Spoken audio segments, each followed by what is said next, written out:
프레이 투게더 말씀으로 함께 인사하겠습니다. 두 사람이 땅에서 합심하여 무엇이든지 구하면 하늘에 계신 내 아버지께서 그들을 위하여 이루게 하시리라. 두세 사람이 내 이름으로 모인 곳에는 나도 그들 중에 있느니라. 아멘. 우리가 지난 시간에는 그 사레와 하갈의 삶과 그들의 목소리를 우리가 한번 말씀을 통해서 들어봤습니다.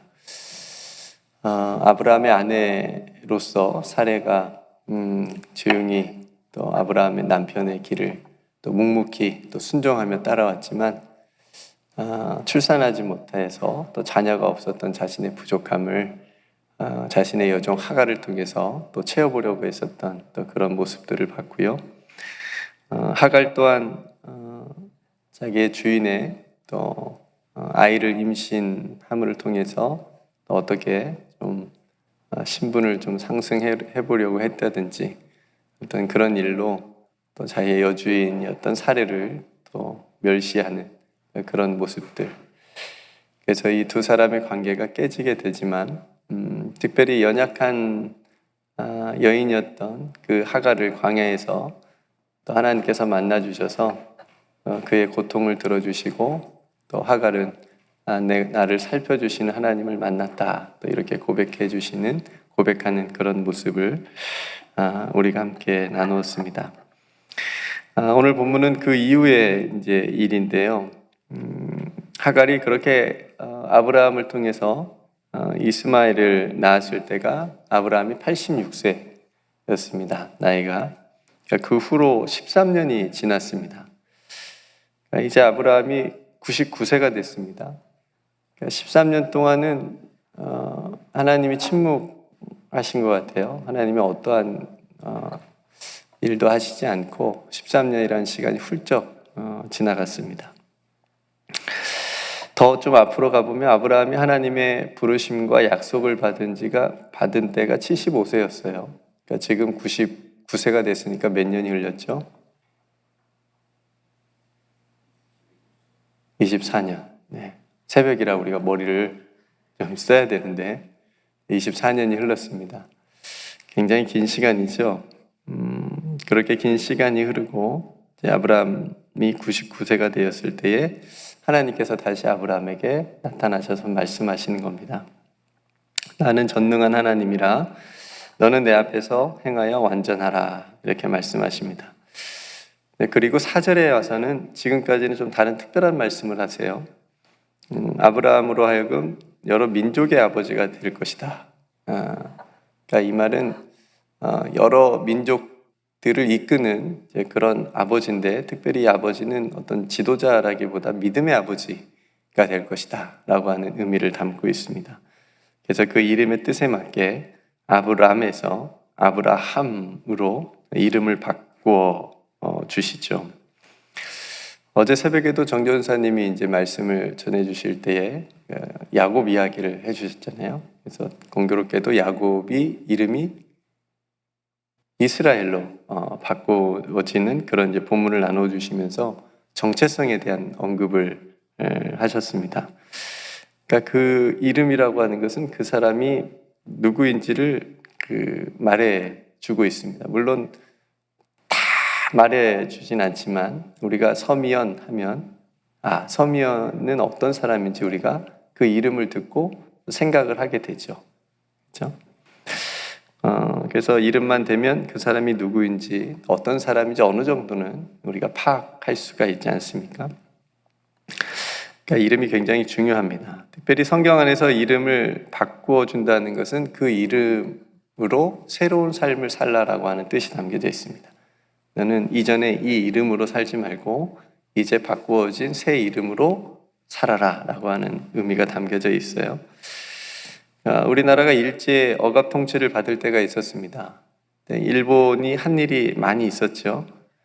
우리나라의 문화와 언어를 없애려고 부단히 노력했습니다. 상투를 잘라서 부모 공경을 하지 못하게 했고 그 상징성을 무시하게 만들었죠. 우리의 말과 언어를 없애려고 굉장히 어렸을 때부터 학교에서 일본어로 가르쳤죠.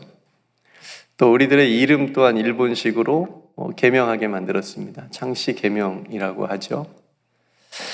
그래서 일본이 우리의 이름을 그렇게 바꾸려고 노력했던 이유는 어떤 이유가 있습니까? 더 이상 너희는 조선인으로 살지 말고 일본인으로 살아라 라고 하는 그런 뜻이 그 안에 담겨 있지 않습니까? 성경 안에서 이름을 바꾼 사례가 제법 있습니다. 우리가 잘 아는 요셉도 애굽에서 총리가 되기 전에 그 애굽의 바로가 이름을 바꿔주는데 사브낫 바네아, 과자 이름 같죠? 사브낫 바네아라고 하는 이름으로 예굽식 이름을 지어줬습니다. 무슨 뜻입니까? 너는 이스라엘 백성으로 살지 말고 애굽인으로 살아라 라고 하는 의미로 그 이름을 바꿔준 겁니다. 애굽 사람으로 살아라. 또 바벨론 포로로 끌려갔던 다니엘의 이름도 바벨론식으로 바꿔줬죠. 베드사살 들어보셨죠? 이 이름으로 바꿔준 것도 마찬가지입니다. 너는 더 이상 이스라엘의 하나님을 섬기지 말고 벨드사살, 바벨론 신을 섬기는 사람이 되라. 다니엘에서 엘은 하나님은 나의 심판자라는 뜻인데 베드사사에서 벨은 벨신이라고 하는 뜻이 있습니다. 그러니까 하나님을 섬기지 말고 이제 너는 바벨론 신을 섬겨라 라고 하는 그런 뜻으로 이름을 바꿔준 겁니다. 반대로 그런 반대의 또 의미가 있죠. 오늘 본문처럼 아브라함을 아브라함으로 바꿔주신 거. 그러니까 더 이상 너는 육신적으로 아브람이라는 이름으로 살지 말고 하나님의 언약 백성인 자녀로 믿음의 아버지로 이제 앞으로 살아가야 된다라고 하는 의미로 아브라함으로 바꿔줬습니다. 나중에 보겠지만 사레를 사라로 바꿔주시고요. 야곱을 이스라엘로 바꿔주시고요. 시몬을 예수님의 제자였던 시몬을 베드로로 바꿔주시고 사울을 바울로 바꿔주십니다. 그런 그 이름에 담긴 뜻대로 그 의미대로 앞으로 살아가라라고 하는 그런 의미가 담겨져 있습니다. 성대로 우리 각자의 이름이 다 있죠. 그죠? 이름 바꾸고 싶으신 분 있으세요? 마음에 안 드셔서? 요즘 계명도 많이 하긴 하는데 저도 이름이 강창훈입니다. 제 아버지가 지어주셨는데 빛날 창의 공훈입니다. 공을 빛나는 공을 세우는 삶을 살아라라고 하는 뜻이 담겨져 있겠죠. 아니면 너의 공이 빛날 것이다. 뭐 이런 의미가 담겨져 있겠죠. 우리 각자 이름이 있고 또 뜻이 다 있고 또 다 좋은 이름들일 겁니다. 그러니까 우리에게는 그보다 더 중요한 정체성, 이름을 가지고 살아가고 있다라고 하는 것을 오늘 우리가 함께 또 잊지 않고 깨달았으면 좋겠습니다. 그건 우리가 하나님의 자녀라고 하는 이름입니다. 또 하나님의 백성이고 또 성도라고 하는 거룩한 이름이 있습니다. 성경에서 우리에게 주신 또 다른 많은 이름들이 있는데 그 부분을 함께 잠깐 나눠볼게요. 에베소서 5장 8절에서 9절 말씀 보면 너희가 전에는 어둠이든 이제는 주 안에서 빛이라 빛의 자녀들처럼 행하라. 빛의 열매는 모든 착함과 의로움과 진실함에 있느니라. 어떤 이름이 있어요? 우리가 빛의 자녀라고 하는 이름이 있습니다. 우리가 빛의 자녀들입니다. 그래서 빛의 자녀인 열매를 세상에서 맺으며 살아가기를 하나님께서 원하십니다. 또 마태복음에 보면 너희는 세상의 빛과 소금이다. 빛과 소금이라고 하는 이름이 있습니다.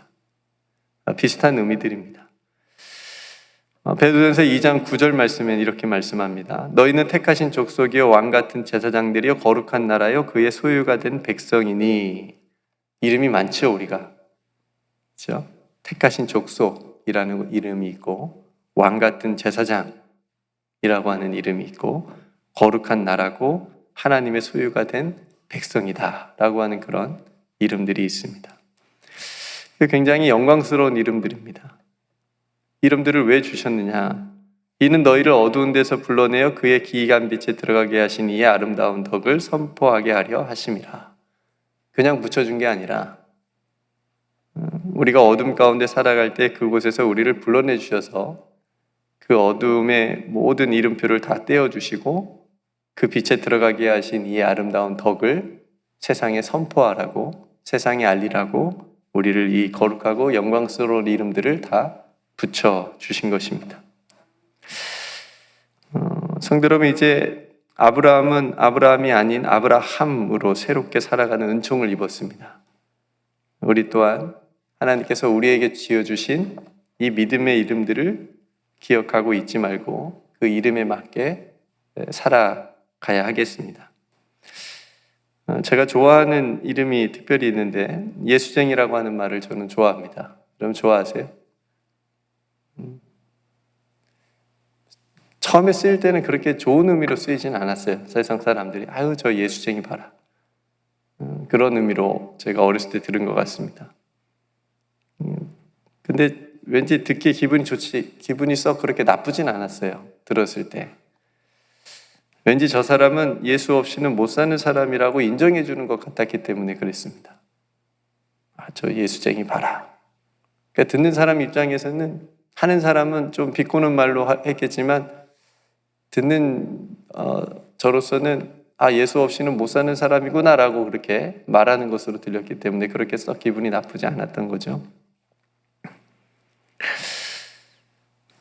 근데 반대로 교회 다니는 사람들이 이렇게 얘기를 한다면 아유 저 목사라는 사람이, 저 예수 믿는 사람이, 저 교회 다닌다는 사람이, 저렇게 성도라고 하는 사람이 똑같네, 똑같다, 이런 말은 듣진 않아야죠.